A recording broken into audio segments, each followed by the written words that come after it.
Good morning! Ayan, dahil holiday ngayon, naisipan ko pong pasyalan ng ating mga units dito po sa atin. Ayan, so, dito po yan sa may, Subic po. Ayan siya. So, dalawa po yung unit na available natin. Nauna po yung turnover yung isa.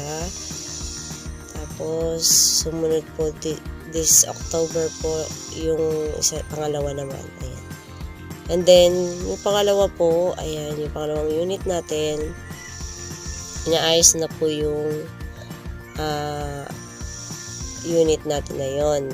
So, pinapamasilyahan ko yung mga wall, pinapinturahan ng bago, white. And then, naglagay na ng naglagay na ng mga divider